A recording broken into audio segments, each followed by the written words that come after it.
اعوذ باللہ من الشیطان الرجیم بسم اللہ الرحمن الرحیم الحمدللہ رب العالمین الصلاۃ والسلام علی اشرف الانبیاء والمرسلین سیدنا و نبینا ابی القاسم محمد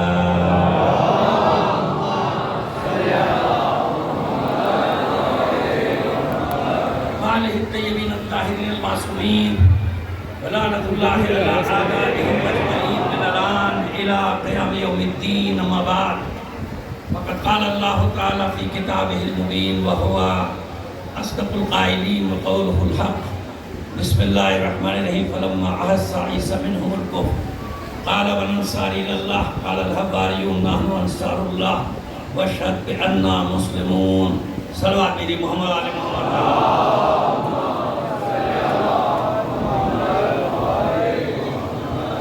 آپ سے گزارش ہے مجلس و جلوس کے بانی علامہ مرزا احمد علی صاحب مرحوم و ملک صادق علی عرفانی صاحب کی ساری ثواب کے لیے اور تمام شہداء ملت کو اپنے مروی کو شامل کر کے ایک سورہ فاتحہ پڑھا۔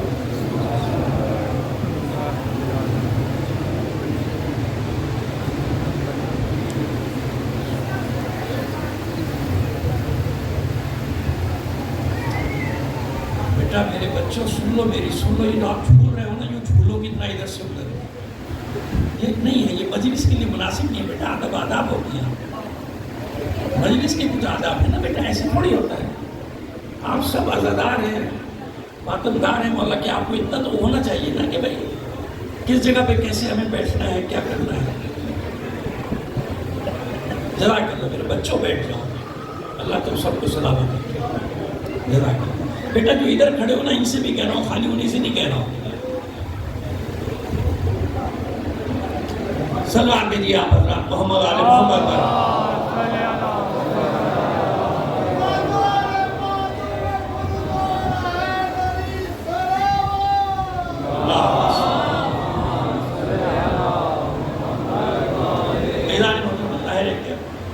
پورا سال انتظار ہوتا ہے اس ایک مجلس کا، اور یقیناً پاکستان سے نہیں بلکہ میں جانتا ہوں کہ دوسرے ممالک سے بھی لوگ اس مجلس کے لیے یہاں تشریف لاتے ہیں، اس جلوس کے لیے یہاں تشریف لاتے ہیں۔ سال میں ایک موقع، سال گزشتہ آپ نے میری درخواست کو مانا تھا اور مجھے مسائل پورے پڑھنے دیے تھے۔ آج بھی یہی گزارش کر رہا ہوں، اصل میں مجمع جھول رہا ہوتا ہے نا، اسی کا مسئلہ ہوتا ہے۔ لوگ مسائل سال میں ایک بار شہادت سننے آتے ہیں نا، یہاں پہ مسائل پڑھتا ہوں، پوری ہوتی نہیں تو لوگ ایک دم سے کھڑے ہو جاتے ہیں۔ تو آپ سے گزارش ہے کہ سال گزشتہ بھی آپ نے مجھے پڑھنے دیے تھے مسائل، آج بھی شہادت پڑھنے دیجیے گا۔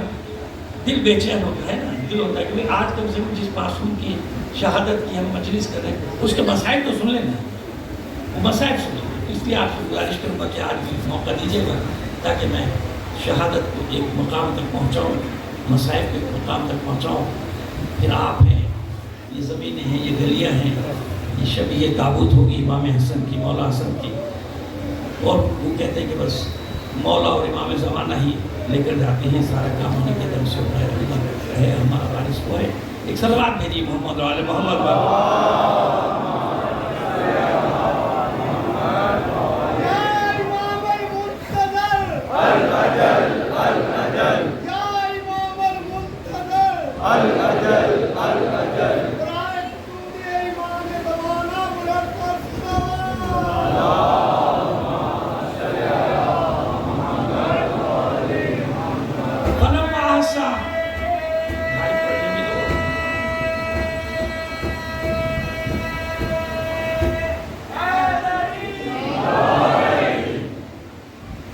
شروع کروں۔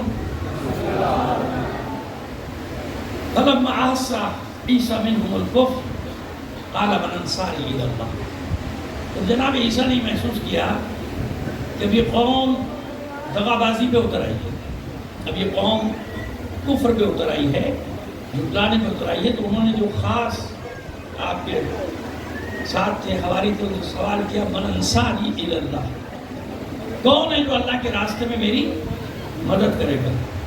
قال الحواریون نحن انصار اللہ، حواریوں نے جواب دیا ہم اللہ کے مددگار ہیں۔ انصار اللہ کا مطلب کیا ہے؟ اللہ کے۔ دیکھیے کتنی عجیب بات ہے، کتنی عجیب بات ہے۔ جناب عیسیٰ فرمانے کے کون ہے جو اللہ کے راستے میں میری مدد کرے گا. من انصاری الی اللہ, کون ہے جو اللہ کے راستے میں میری. بھائی ایک تو یہیں پہ اعتراض ہو گیا ہمیں, پتہ نہیں ہمارے احباب کو اعتراض کیوں نہیں ہوا. ہمیں تو اعتراض ہو گیا کہ بھائی مدد تو صرف اللہ سے مانگی جاتی ہے, مدد تو سوائے اللہ کی کسی کی بھائی جائز ہی نہیں ہے. تو جناب عیسیٰ کس سے کہیں کہ من انصاری اللہ, کون اللہ کے راستے میں میری مدد کرے گا, تو مشیت کو ٹوک دینا چاہیے تھا نا, جناب جبرائیل کو بھیج دینا چاہیے تھا. وہ یہ کیسی دعا مانگ رہے ہیں, رسول میں بنا رہا ہوں, معجزے کے صورت میں بھیج رہا ہوں, کتاب میں دے رہا ہوں, مدد دوسروں سے مانگ رہے ہو. یہ بڑی عجیب بات ہے. جب وقت پڑا, جناب موسیٰ نے بھی غیر خدا سے مدد مانگ لی, جناب عیسیٰ نے بھی غیر خدا سے مدد مانگ لی, جناب سلیمان نے بھی غیر مدد سے مانگ لی, غیر خدا سے مدد مانگ لی. بھائی یہ کیا مسئلہ ہے؟ اور انصار تو ہماری تو ان سے بھی آگے بڑھ گئے.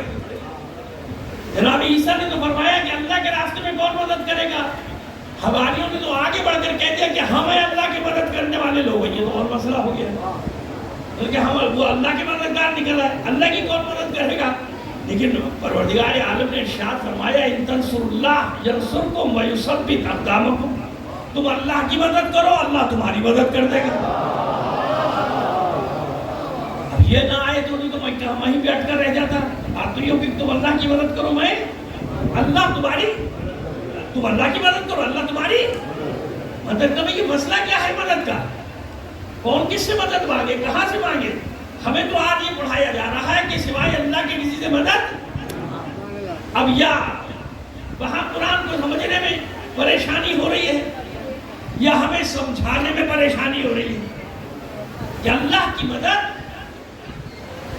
کسے کہتے ہیں, اللہ کی نصرت کسے کہتے ہیں. کائنات کا نظام چل رہا ہے, ملائکہ چلا رہے ہیں, کس کے حکم سے چلا رہے ہیں, اللہ کے حکم سے چلا رہے ہیں نا. یہ کائنات کا پورا نظام کس کے حکم سے چل رہا ہے, تو کیا اللہ خود نہیں چلا سکتا.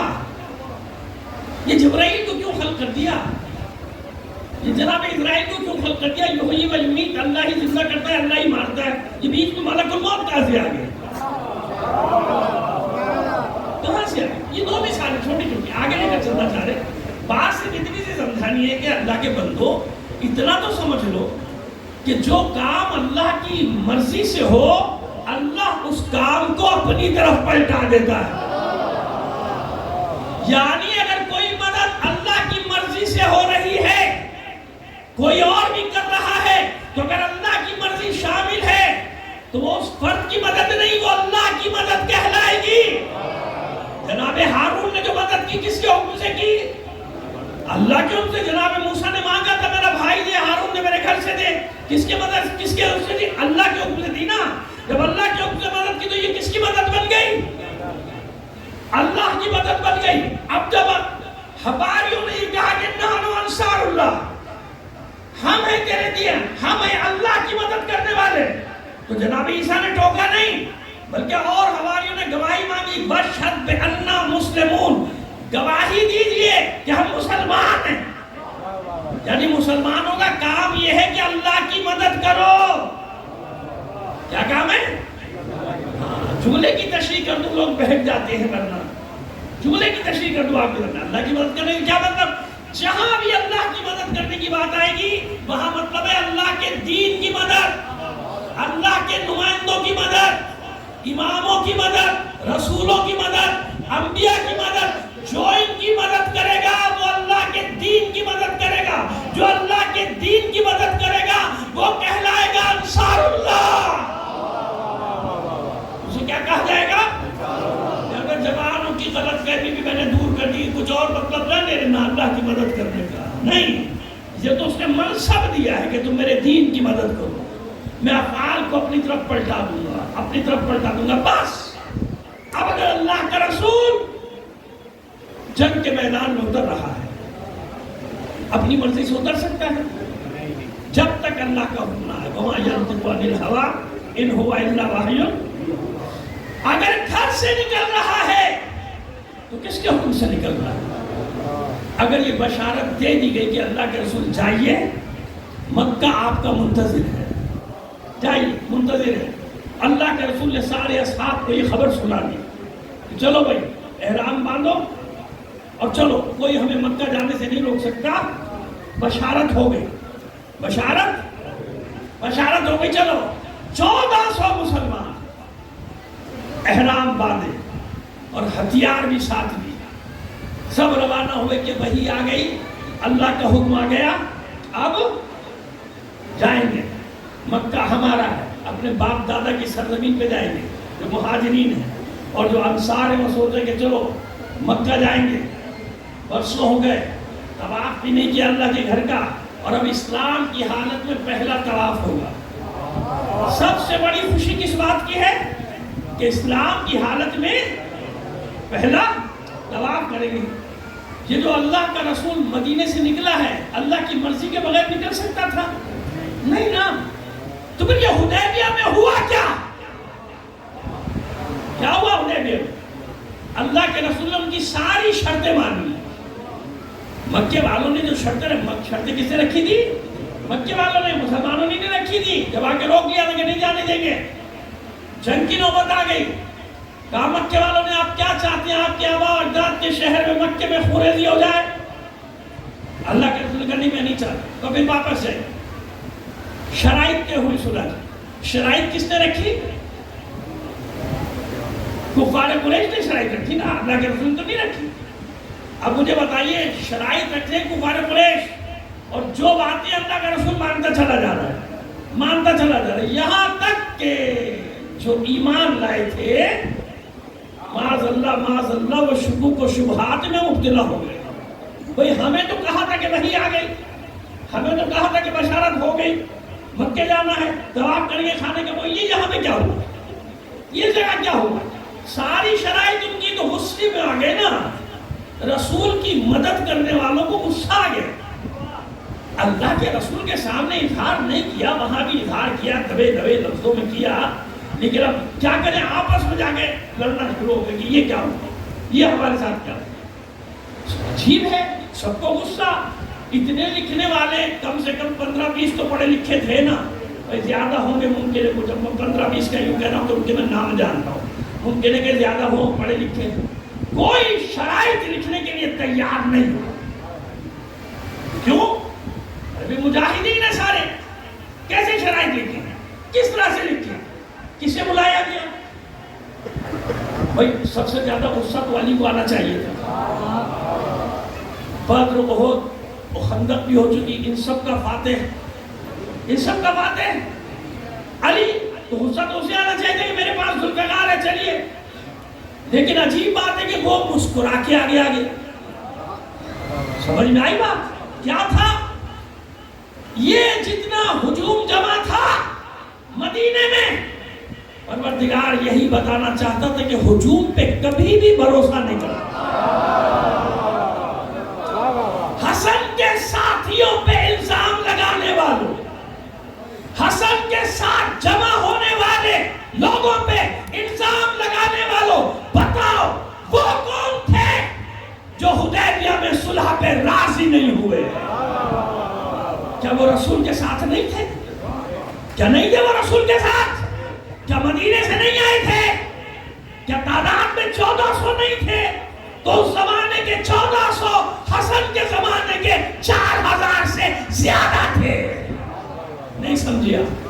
بعد میں سمجھ میں آئی کیا میں نے کہا ہے.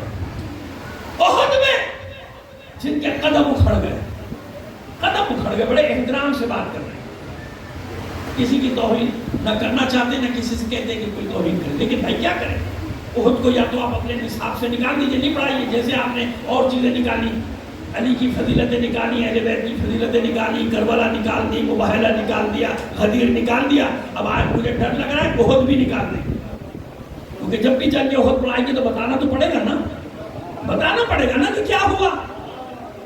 کہ جب حملہ شدت سے ہوا کوہ عینین سے تو اکثریت کے پاؤں، تو یہ کون تھے جن کے پاؤں کھڑ گئے؟ یہ رسول کے ساتھ آئے تھے یا نہیں آئے تھے؟ تو لگاؤ نا الزام، ہمت ہے تو، کہ کون ذمہ دار تھا رسول کو زخم لگنے کا، کون ذمہ دار تھا رسول کے دندان مبارک شہید ہونے کا، کون ذمہ دار تھا؟ کہو نا، کیوں نہیں ہمت ہوتی؟ حسن کے ساتھ دغا دینے والوں پہ الزام لگانے والوں کو اتنا شعور نہیں کہ احد میں کیا ہوا، حنین میں کیا ہوا، حدیبیہ میں کیا ہوا.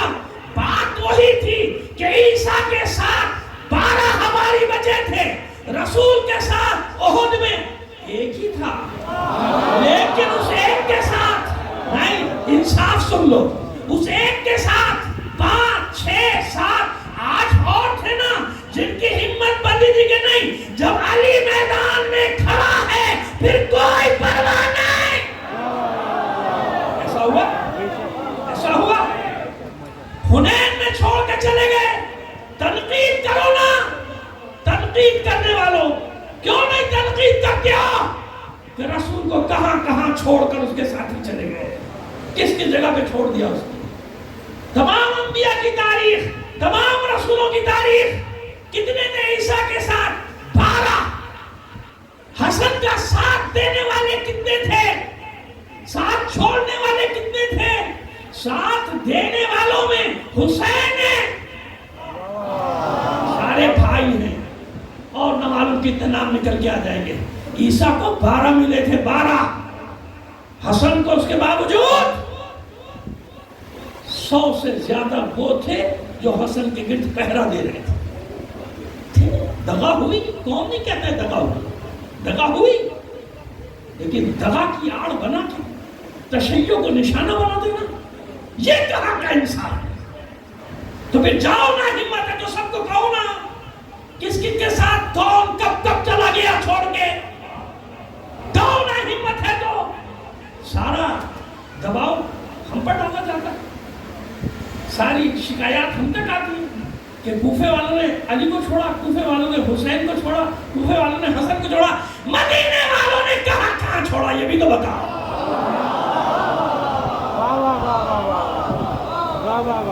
کہاں کہاں چھوڑا مدینے والوں نے یہ بھی تو بتاؤ. مکے والوں نے کہاں کہاں چھوڑا یہ نہیں بتاتے، یہ کبھی نہیں بتاؤ میں لوگوں کو. اتنے اچھے تھے تو جب حسین مدینے سے چلے تھے تو پورا مدینہ ساتھ کیوں نہیں گیا حسین کو؟ کیوں نہیں گیا؟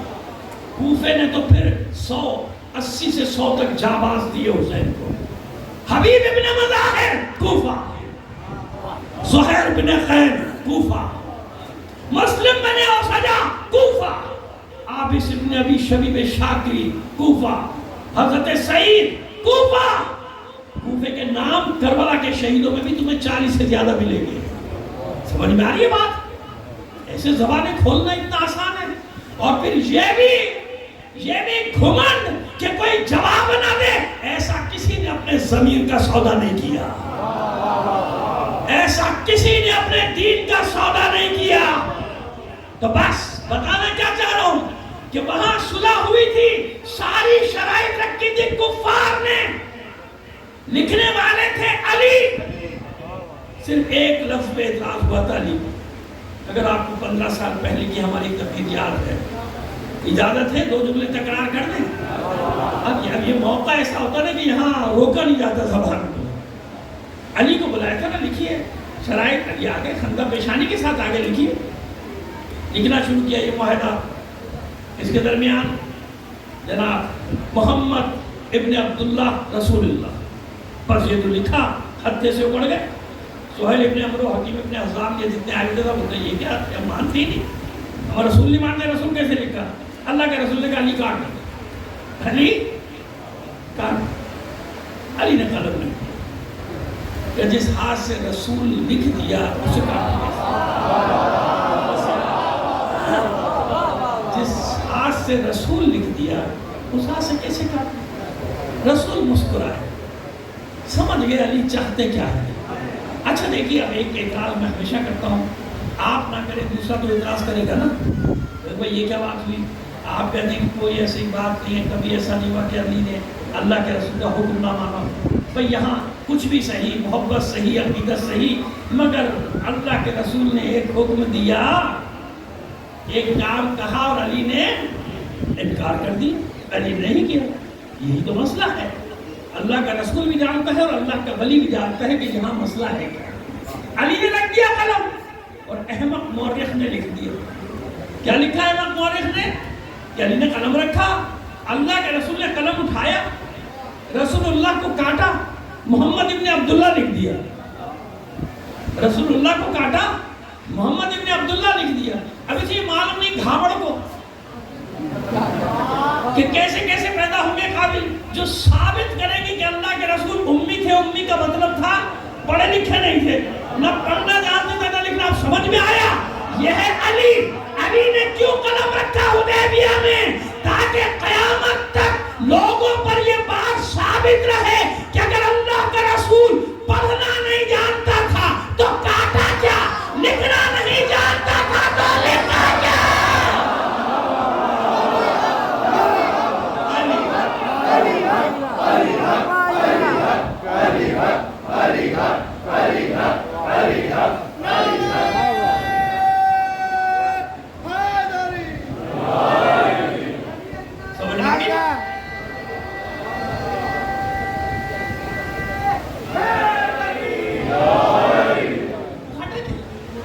سمجھ میں آئی حکمت؟ لے جا رہا ہے امی کا مانا پڑھا جب بدادا ان پڑھ دیں سارے ان پڑھ۔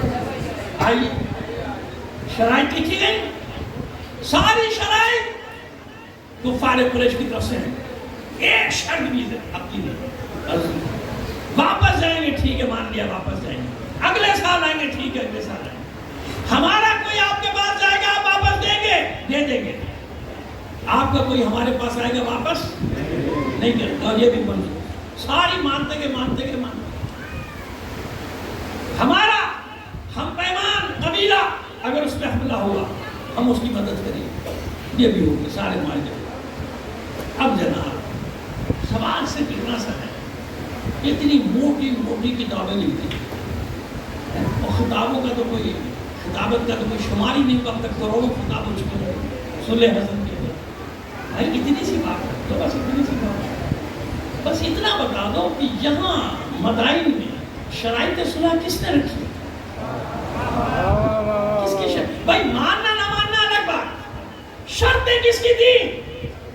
مغلوب انسان شرطیں نہیں رکھتا، یاد رکھنا ہے۔ اور دنیا بھر میں ہمارے تو ماشاءاللہ خود ہی اعلان کرتے پھرتے ہیں نا سارے سربراہ کہ ہم مغلوب ہیں۔ بھائی مغلوب کو تو اور بھی لفظ استعمال کرتے ہیں، مجھے شرم آتی ہے انہیں نہیں آتی۔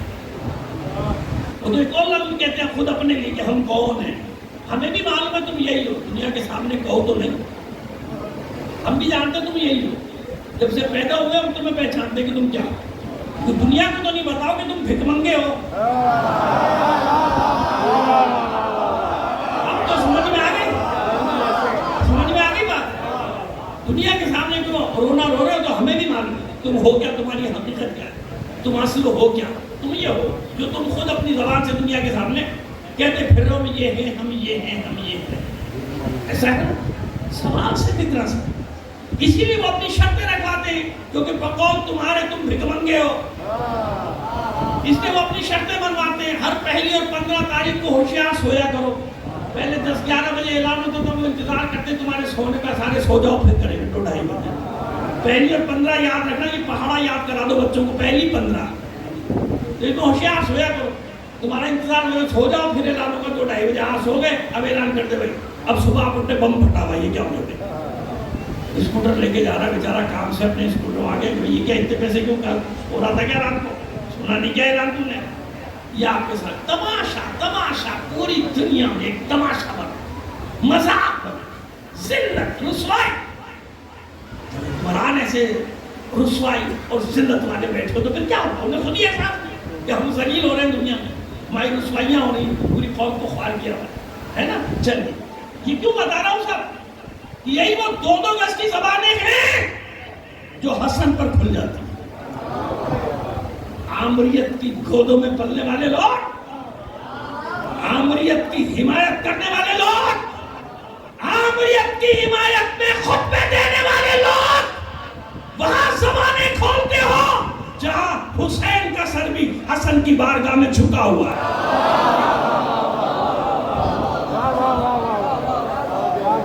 جہاں حسین کا سر بھی حسن کی بارگاہ میں۔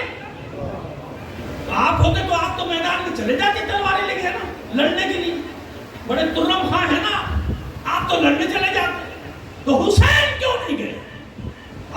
موجود ہے وہ کیوں نہیں گئے؟ محمد حنفیہ موجود ہے وہ کیوں نہیں گئے؟ عبداللہ ابن عباس موجود وہ کیوں نہیں گئے؟ جناب عبداللہ ابن عباس کا موجود نہیں، نام میں نے واپس کیا، معذرت چاہتا ہوں۔ تو یہ جتنے بھی ہیں یہ سب مسئلہ کیا ہے ان کا؟ مسئلہ بڑا اچھا، مغلوب شرط نہیں رکھتا، غالب شرطیں رکھتا ہے۔ جو آپ کے اوپر ہوگا وہ اپنی شرطیں، اچھا ٹھیک ہے تمہیں روٹی دیں گے، تمہیں پانی بھی دیں گے، تمہیں سبزی بھی دیں گے، تمہیں سانس لینے کے لیے آکسیجن بھی دیں گے، اور کیا چاہیے بولو؟ زندہ رہنے کے لیے تمہیں آکسیجن بھی دے دیں گے، ہوا میں، اور کیا چاہیے بولو؟ بس اب اس کے بعد یہ سارے کام کرو۔ اب سمجھ میں آ گئی؟ شرطیں کون رکھے گا؟ جو غالب ہو، جس کے آپ مقروض ہو جائیں، ہے نا؟ نیا قرضہ بھی دے گا تو اس کے لیے بھی شرطیں شرطیں شرطیں۔ کل میں نے رات کو پڑھا تھا کہیں کہ اگر معاہدے کرنا سیکھنے نا تو علی اور محمد کے دادا ہاشم سے سیکھو۔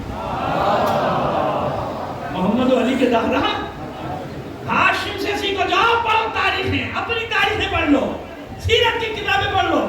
جب قیصر روم کے پاس گیا تھا ہاشم اپنی قوم کے لیے حق لینے کے لیے، تو وہاں اس نے اس سے کوئی شرطیں نہیں مانی تھی۔ تاریخ میں معاہدہ موجود ہے قیصر روم کے ساتھ، یعنی اس کے حوالے موجود ہیں۔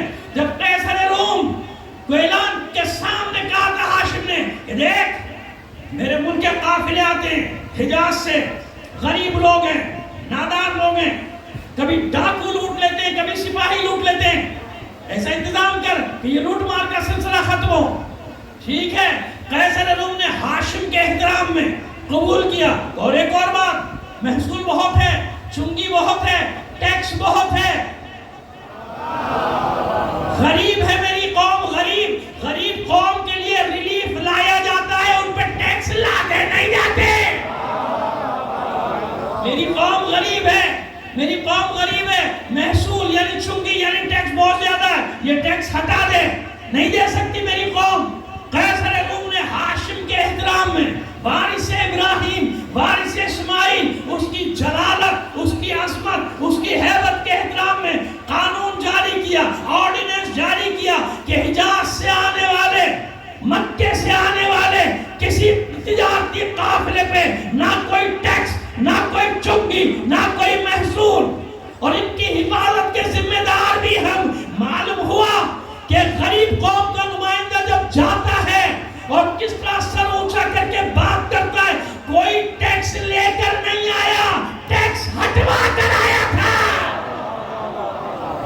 یہ ہر روز کہتے ہیں تھوڑا صبر اور کر لو، ابھی آپ کی کمر تھوڑی سیدھی رہ گئی، اے لوگوں صبر کرو، اے لوگوں چائے چھوڑ دو، اے لوگوں شربت چھوڑ دو، اے لوگوں گوشت چھوڑ دو، کیوں کھاتے ہو جو ملک میں مہنگائی ہے، دالیں چھوڑ دو، سبزی چھوڑ دو، ہوا کھاؤ فری میں۔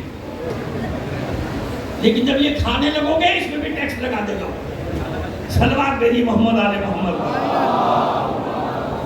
بڑا مشکل ہے۔ یہ لوگ اعتراض کریں صلح حسن پہ۔ ابھی تو میں نے قاعدہ بتایا، ہو نہیں سکتا کہ ہاشم کا لاڈلا ایسا کام کرتا ہے۔ شرطیں کس نے رکھی؟ حسن نے۔ حالانکہ مغلوب شرطیں نہیں رکھتا، غالب شرطیں رکھتا ہے۔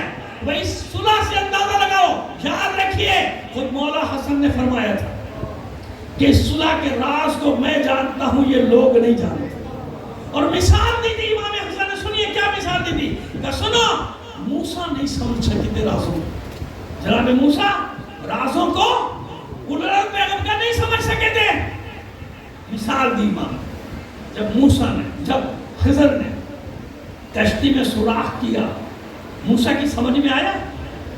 نہیں آنے، اعتراض کر بیٹھے یہ کیا کیا؟ غریبوں کی کرسی، غریبوں کی کشتی، اس میں سوراخ کر دیا۔ تو چپ، جناب خضر نے کیا کہا؟ جناب موسیٰ بھی چپ، کہا تھا نا صبر نہیں کر سکتے، اچھا اچھا صبر کر دوں۔ شہر میں داخل ہوئے، لڑکے کو 14-15 سال کے پکڑا، قتل کر دیا۔ سمجھ میں آیا موسیٰ کی؟ نہیں آیا، ناراض پوچھ بیٹھے نہیں یہ کیا کیا؟ بے گناہ کو، نفس محرمہ محترمہ کو مار دیا۔ کہا تھا نا چپ، صبر نہیں کر سکو گے۔ موسیٰ الراز پیغمبر صاحب کتاب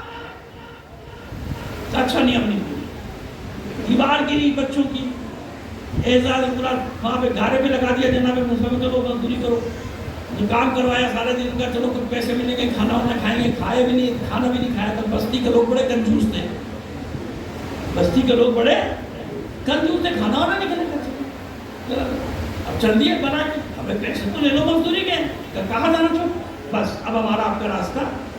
امام حسن نے مثال کہ جب موسیٰ جیسے پیغمبر کو خضر کے کام سمجھ میں نہیں آئے تو ان لوگوں کو میری حکمت کیسے سمجھ میں آئے؟ حسن نے قیامت تک کے لیے بے نقاب کیا۔ یہی تو میں کہتا ہوں کہ ایک بھائی نے اعتراف جرم کروایا تھا، دوسرے بھائی نے کربلا میں سزا سنائی تھی۔ یہ اعتراف جرم کرانا کس کا کام تھا؟ خبردار، صلح حسن کی شرائط غالب شرائط رکھتا ہے، مغلوب نہیں۔ حسن کی شرطیں مانی گئی، عمل ہوا نہیں ہوا، شرطیں کس نے رکھی تھی؟ کیوں؟ پردہ ڈالنے کے لیے۔ وہ جو منافقین گھس کے بیٹھ گئے تھے، وہ جو ہزاروں کا لشکر سودے بازی کر چکا تھا، وہ جو ہزاروں کا لشکر اپنا دین بیچ چکا تھا، درہم و دینار کے بس۔ کیوں آج نہیں ہوتا؟ آج ایجنٹ نہیں ہوتے ہر قوم میں؟ اپنی بات نہیں کر رہا ہوں، کیا دین فروش نہیں ہوتے؟ کیا ملت فروش نہیں ہوتے؟ آپ کو معلوم نہیں ہوتے؟ نہیں ہوتے، ہوتے ہیں نا۔ تو جب موسیٰ کی سمجھ میں نہیں آ سکی حکمتیں، ان لوگوں کی سمجھ میں کہاں سے آتی ہے حکمتیں کہ اپنے کربلا کے لیے زمین ہموار کر رہا ہے اپنے بھائی کے لیے، ایسا ماحول بن جائے کہ میرے بھائی کو 72 تو ملے۔ کتنے ملے؟ تعجب اس بات میں نہ کرو کہ صرف 72، تعجب اس بات میں کرو کہ 72 کیسے آئے۔ اس ماحول میں جب خوف اور دہشت مسلط ہوتا ہے نا، کوئی گھروں سے نہیں نکلتا۔ یہ ہم نے اپنی زندگی میں نہ جانے کتنی بار مشاہدہ کیا، ورنہ انصاف سے بتاؤ، وہ جوان جو فاتح جمل ہے، میں نہیں کہہ رہا، تاریخ کہہ رہی ہے، کس نے ختم کیا تھا جمل کے فتنے کو؟ کس نے آگے بڑھ کر ناقے کو پے کیا تھا؟ کون آگے بڑھا تھا؟ سارے لشکر کو چیرتا ہوا وہاں تک پہنچا تھا جہاں جانے کا بابا نے حکم دیا تھا۔ یہ ہے حسن۔ کون حسن؟ صفین میں جس کے لیے بار بار علی کو کہنا پڑتا تھا روکو اس جوان کو، روکو اس جوان کو، مجھے ڈر ہے جس طرح سے یہ حملے کر رہا ہے رسول خدا کی اس نشانی کو کوئی آنچ نہ آ جائے۔ آسان تھا حسن کے لیے لڑ کر جان دے دینا۔ اس 40 ہجری سے 50 ہجری تک حسن نے کیسے وہ 10 سال گزارے؟ یا یہ حسن جانتا ہے یا حسین جانتا ہے؟ دلیر بہادر میدانوں کا شخص گھر سے باہر نکلے، وہ بھی علی کا بیٹا، اور لوگ انگلی اٹھائیں، معاذ اللہ یا مذل المومنین کہیں، اے مومنین کی توہین کرانے والے۔ کیا گزرے گے اس حسن پر؟ کیا ہوگا آج تک تاریخ میں؟ کیسے کیسے الزامات؟ بنی امیہ کا کارخانہ، روایتیں گڑھنے کا کارخانہ وجود میں آیا اور حسن پہ الزام لگایا 100 سے زیادہ شادیوں کا۔ بس 2 منٹ میں جواب دے رہے ہیں اس کا، 2 منٹ، زیادہ وقت نہیں لیں گے آپ، اور نہ معلوم کس کس نے انہیں روایتوں کو نقل کرنا شروع کر دیا۔ بھائی اگر اللہ کے رسول کی کسی نے 7 بیویاں لکھی ہیں نا ازواج، تو 7 کے نام بھی ہیں اور ان کا خاندان بھی۔ کنیز ہے تو کہاں سے آئی وہ لکھا ہے، کسی خاندان کی تو آئی وہ لکھا ہے۔ جس نے 9 لکھی اس نے 9 نام لکھا، جس نے 11 لکھی اس نے 11 نام لکھے، پورا حساب کتاب لکھا، ان کا شجرہ لکھا۔ علی کی جس نے 6 ازواج مختلف اوقات 6 ازواج لکھی، سب کے نام، سب کے شجرے ہے کہ نہیں؟ جناب محمد حنفیہ کی والدہ کا بھی شجرہ ہے، جناب فاطمہ کلابیہ ام البنین، جس کا بھی آپ جتنے نام ہوں گے سب شجرے۔ کیوں؟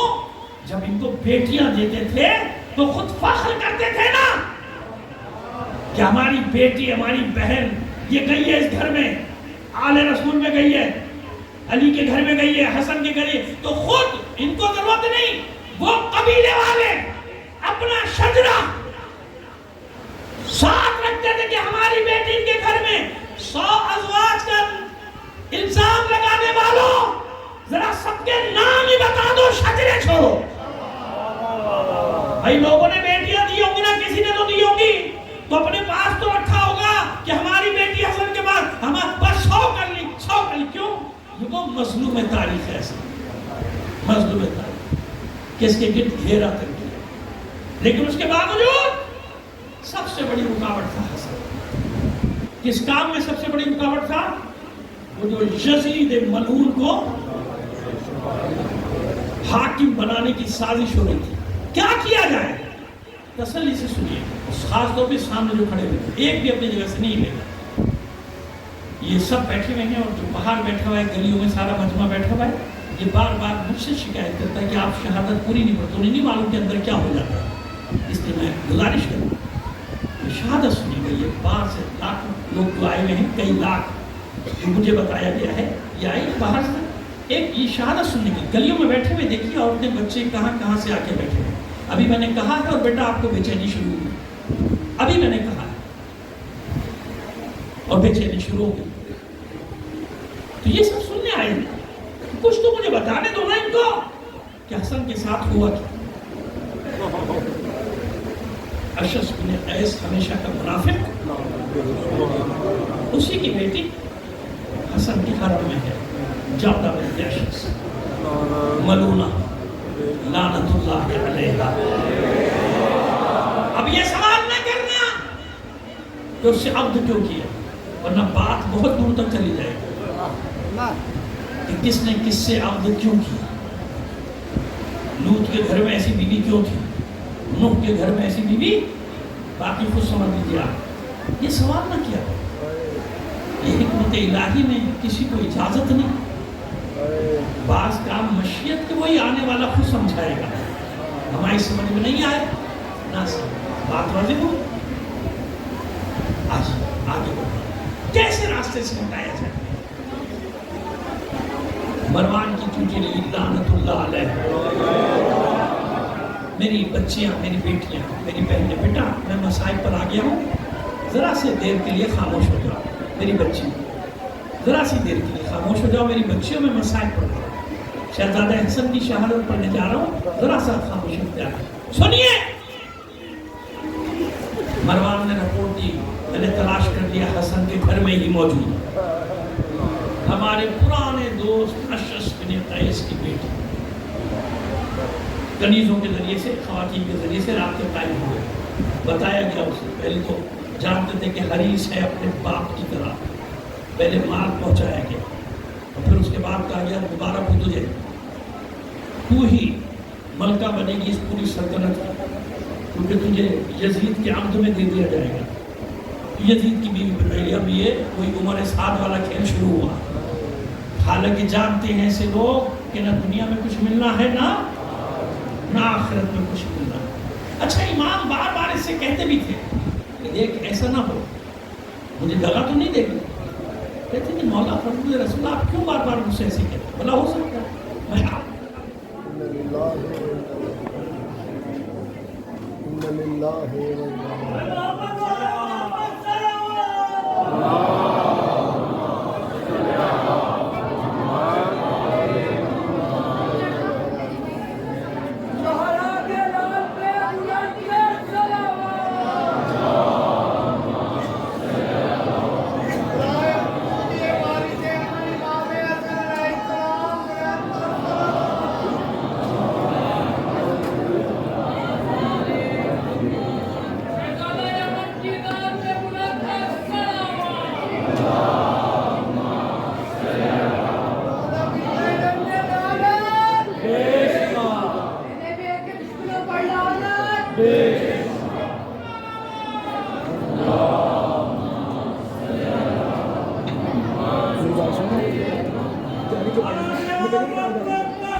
منصوبہ تیار ہوا، اس کو یہ لالچ دے دیا۔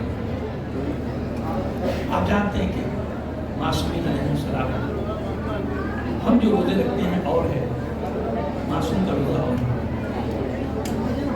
اس روز امام روزے سے تھے جب اس کے گھر آئے، یعنی جو شب گزرے تھے۔ میں نے عرض کیا کہ بار بار اس کو یاد دلاتے تھے، دگا تو نہیں کرتے تھے، کہتے تھے فرزند رسول ایسا ہو سکتا ہے، آپ سے دگا کر کے نہ میری دنیا رہتی ہے نہ آخرت۔ لیکن لالچ کے حوث کے آگے انسان کیا ہوتا ہے؟ اندھا ہو جاتا ہے، کچھ نظر نہیں آتا۔ کہا گیا، پیغام بھجوایا گیا، مروان نے پیغام دیا کہ اب انتظار کر اس وقت کا جب وہاں سے مجھے پیغام آئے گا۔ وہاں سے صرف پیغام نہیں آیا بلکہ زہر حلاحل کی شیشی۔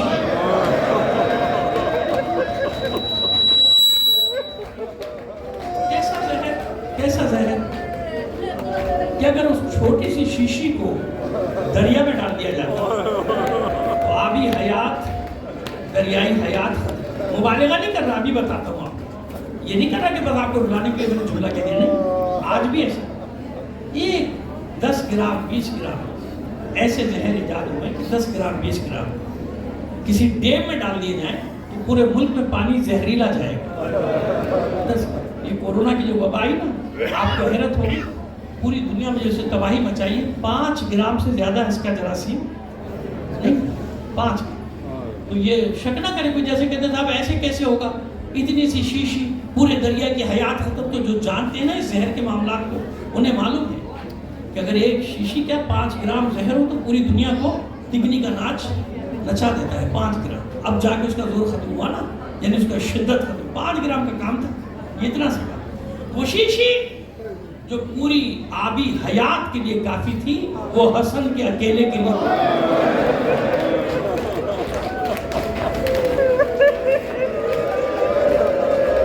حسن کے اکیلے کے لیے بھیجی گئی۔ بس جس رات زہرا کا یہ لال گھر میں آیا ہے، اس کے روزے سے تھا، رات کا ایک پہر گزرا، شہزادے کو پیاس لگی، پیاس محسوس کرتا، وہ اتنی سی شیشی جو آبی حیات کے لیے کافی تھی، اس نے اس ظرف میں پوری انڈیل دی، اس سے پانی دینا ہے، اس نے موزے میں پانی لائی، امام کے ہاتھ میں دیا، جو لفظ کہہ رہا ہوں اس کا ذمہ دار ہوں، جرعتین، بس 2 گھونٹ، 2 اسے لے۔ امام نے دوسرا گھونٹ لیا معصوم کا وجود لرز نہیں. بوزا ہاتھ سے گرا, انہیں پانی کچی زمین پہ گرا نا, اس نے کچی زمین کو کاٹنا شروع کر دیا. ایسا زہر. امام نے دونوں ہاتھوں سے کلیجہ تھاما, فریاد ہونا, بیٹھے رہو بیٹا, تو نے وہی کیا نا جس کا مجھے ڈر تھا. ایک ہچکی آئی حسن کو, پہلی خون کی قے ہو. حسن کے گھر سے فریادیں بلند ہوئی, ہاشمیوں کے گھروں پہ دروازے کھلنا شروع. مجھے نہیں معلوم پہلے کون آیا, پہلے حسین آیا یا پہلے زینب آیا. بس اتنا ہوا کہ حسین نے دوڑ کر بھائی کو سینے سے لگایا, آغوش میں. بہن فریاد کی, بیٹھ جاؤ بیٹا. بہن فریاد کرتی ہوئی دو, میرا بھائی حسن, میرا بھائی حسن, میرا بھائی حسن. حسین نے کہا بہن پہلے لگن لے کر آؤ. اب سنیے, یہی ہے نا کہ حسن کے جگر کے ٹکڑے کٹ کٹ کر لگن میں گرنا شروع ہوا. سب بیٹھے رہو وہی دروازے پر جو کھڑے رہو, میں شہادت پڑھ رہا ہوں. شہادت سنو, کیا ہوا تم لوگوں کو؟ مولا کی شہادت پڑھ رہا ہوں. ٹکڑے کٹ کٹ کر گرنا. نہیں, میں نہیں مانتا کہ لگن میں گرے. انصاف سے بتاؤ, انصاف سے. جب حسین زلجنہ سے نیچے آیا تھا, ماں زہرا آئی تھی یا نہیں؟ کہیں اور نہیں. حسین کا سر آغوش زہرا میں سر سے جدا, تن سے جدا کیا گیا. پھر میں کیسے مان لوں کہ حسن کے جگر کے ٹکڑے کٹ کٹ کر گر رہے ہو اور زہرا نہ آئی ہو؟ یہ لگن میں نہیں, زہرا نے اپنا دامن پھیلایا. معبود صرف حسین نہیں, حسن کے جگر کے ٹکڑے بھی لے کر آؤ. تیری بارگاہ میں انصاف کے لیے لاؤ. ہاشمی جمع ہوئے, اہل بیت جمع ہوئے, آل رسول جمع ہوئی. ایک بات یاد رکھو, جس گھر میں بیٹیاں ہوں, بہنیں ہوں, بیویاں ہوں, وہاں سے جنازے کا نکلنا بڑا مشکل ہے نا. سنو, دو چار جملے سنو, بیٹھ جاؤ, بیٹھ جاؤ. وہاں سے جنازے کا نکلنا بڑا مشکل ہے, لیکن یاد رکھو جب جنازہ چلا جائے کسی بیٹی کی خواہش نہیں ہوتی کہ واپس آئے, کسی بہن کی خواہش نہیں ہوتی کہ واپس آئے. یہی ہوا تھا جب جنازہ اٹھانے کی کوشش کرتے تھے بھائی, بہنیں جنازے میں گر پڑتی, بھائی رکھ دیتے تھے. لیکن جب ایک بار جنازہ باہر گیا اور گلی میں شور ہوا تو زینب نے تڑپ کر کہا فضا خیر تو ہے, یہ کیا ہوا؟ خبر تو لا. خبر کیا آنی تھی, دروازہ کھلا